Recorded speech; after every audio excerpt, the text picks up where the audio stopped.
प्यारे बच्चों, आज हम राजनीति विज्ञान के अध्याय 2 के बारे में अध्ययन करेंगे और उस अध्याय का नाम है शक्ति, सत्ता और वैधता। कल हमने अध्याय 1 के बारे में पढ़ा था और आज हम अध्याय 2 शक्ति, सत्ता और वैधता के बारे में अध्ययन करेंगे। प्रिय विद्यार्थियों, आप कॉपी पेन निकाल लीजिए और अपना पढ़ाई चालू कीजिए। सबसे पहले आप देखिए शक्ति, मैंने जैसा कि बनाया है और आप भी इसको बात को नोट करेंगे कि शक्ति क्या है। शक्ति राजनीति विज्ञान की केंद्रीय अवधारणा है। केंद्रीय अवधारणा से तात्पर्य है कि कोई भी पॉलिटिकल पावर हो, उसके पास में अगर शक्ति नहीं है तो वो पावरलेस है। भारत में इसे दंड के रूप में स्वीकारा गया है। दंड का मतलब कि राजनीतिक शक्ति का जो प्रयोग किया जाता है वो दंड के रूप में किया जाता है। आप देखिए, पुलिस भी शक्ति का प्रयोग करती है, प्रशासन भी शक्ति का प्रयोग करता है। आपने अभी देखा होगा कोरोना महामारी के दौरान प्रशासन की तरफ से शक्ति का प्रयोग करके लोगों को घर में रहने के लिए पाबंद किया गया है। कुछ अधिनियम बनाए गए हैं, कुछ विधेयक बनाए गए हैं, कुछ डिजास्टर मैनेजमेंट के कुछ कानूनों का सख्ती से पालना की जा रही है। तो विद्यार्थियों, दंड के रूप में शक्ति को प्रयोग भारत में अपनाया गया है। इसके प्रथम विचारक थे मैकियावली। प्रथम शक्तिवादी विचारक थे मैकियावली। शक्ति और बल दोनों राजनीति विज्ञान की भिन्न भिन्न अवधारणा है। लोग क्या शक्ति और बल को एक ही मानते हैं, जबकि दोनों बिल्कुल अलग अलग है। शक्ति प्रच्छन्न बल है, यानी शक्ति दिखती नहीं है, और बल जो होता है प्रकट शक्ति है। यानी बल में तो क्या होता है, जैसे अखाड़े में लड़ना है तो वो बल का प्रयोग होता है। शक्ति और प्रभाव में परस्पर घनिष्ठ संबंध है। शक्ति और प्रभाव दोनों एक दूसरे को सबलता प्रदान करते हैं। प्रभाव शक्ति उत्पन्न करता है और शक्ति से प्रभाव उत्पन्न होता है। आप देखिए, जिसके पास में राजनीतिक पावर होती है, शक्ति होती है, उसका प्रभाव होता है, और जिसका प्रभाव होता है उसकी शक्ति होती है। तो देखिए आप, शक्ति और प्रभाव में बहुत महत्वपूर्ण संबंध है। शक्ति और बल दोनों में भी बहुत महत्वपूर्ण संबंध है। शक्ति दमनात्मक होती है, उसके पीछे कठोर भौतिक बल का प्रयोग होता है, यानी लाठी, डंडे, आंसू गैस, बंदूक, गोली भी चलाई जा सकती है शक्ति के लिए। और प्रभाव मनोवैज्ञानिक होता है, यानी आप किसी के दिलों में रहना है तो उसका प्रभाव होता है कि आपका प्रभाव कैसा रहा।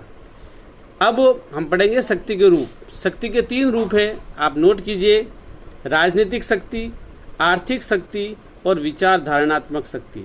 राजनीतिक शक्ति का प्रयोग सरकार के अंग के रूप में करते हैं, जैसे व्यवस्थापिका, कार्यपालिका और न्यायपालिका। ये सरकार के अंग है। 3 महत्वपूर्ण अंग है। कौन कौन से हैं? व्यवस्थापिका, कार्यपालिका और न्यायपालिका। और दूसरा है आर्थिक शक्ति। आर्थिक शक्ति का संबंध उत्पादन के साधनों व धन संपदा पर स्वामित्व से है, यानी उत्पादन के साधन कितने हैं। आज हमारे देश की आर्थिक स्थिति थोड़ी कमज़ोर है। कारण क्या है? उत्पादन के साधनों का अभाव, धन का अभाव। अगर धन और उत्पादन होंगे तो हम आर्थिक रूप से पावर होंगे। आज अमेरिका पावरफुल है, आज चाइना पावरफुल है। क्यों है? क्योंकि उनके पास आर्थिक शक्ति है। और आर्थिक शक्ति राजनीति को बहुत प्रभावित करती है, राजनीतिक शक्ति को बहुत प्रभावित करती है। राजनीतिक शक्ति के 3 अंग व्यवस्थापिका, कार्यपालिका, न्यायपालिका को बहुत प्रभावित करते हैं। और तीसरा प्रकार है शक्ति का विचार धारणात्मक शक्ति। यह लोगों के सोचने समझने के ढंग को प्रभावित करती है। अब तीनों के बारे में अध्ययन किया हमने: राजनीतिक शक्ति, आर्थिक शक्ति और विचार धारणात्मक शक्ति। शक्ति की संरचना के 4 सिद्धांत। आप देखिए शक्ति को किस प्रकार से विचारवादी सिद्धांत के रूप में अपनाया गया है। पहला सिद्धांत आप नोट कीजिए, वर्ग प्रभुत्व का सिद्धांत। यानी शक्ति जो है, इस सिद्धांत को दिया मार्क्सवाद की देन है ये। वह समाज को शक्ति के आधार पर 2 भागों में बांटा गया, एक तो बुजुर्ग वर्ग और एक सर्वहारा वर्ग। दूसरा सिद्धांत विशिष्ट वर्गीय सिद्धांत। इसमें शक्ति के आधार पर समाज को 2 वर्गों में बांटा गया है, एक विशिष्ट वर्ग, एक सामान्य वर्ग। तीसरा सिद्धांत नारीवादी सिद्धांत। समाज की सभी शक्ति पुरुष के पास है, वह अपनी शक्ति का प्रयोग महिलाओं पर करता है। सभी शक्ति किसके पास है? पुरुष के पास। आप देखिए, अपने घर के अंदर भी अपने पिताजी की चलती है, समाज में भी पुरुषों की चलती है। और जब पुरुष को गुस्सा आता है तो अपनी शक्ति का प्रयोग कहाँ करता है?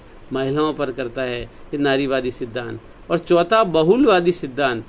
बहुलवादी सिद्धांत ये कहता है कि समाज की शक्ति किसी एक वर्ग के पास नहीं होकर के अनेक समूहों में बटी हुई है। समाज की शक्ति किसी एक वर्ग के पास में नहीं है, बहुत सारे वर्गों के पास में जुड़ी हुई है। तो विद्यार्थियों, आज हमने इस लेसन से हमने ये देखा कि शक्ति का जो प्रयोग है वो शक्ति क्या है, शक्ति के कितने प्रकार है, शक्ति के कौन से सिद्धांत है। अब हम कल पढ़ेंगे सत्ता, शक्ति और वेद्यता में आपस में क्या संबंध है। आप, मुझे पूरी आशा है कि आप इसको आगे जारी रखेंगे। मेरा इस YouTube चैनल को आप सब्सक्राइब करें और ज़्यादा से ज़्यादा बच्चों को, अपने दोस्तों को, मित्रों को ये सूचना, ये YouTube का लिंक ज़रूर भेजें। धन्यवाद।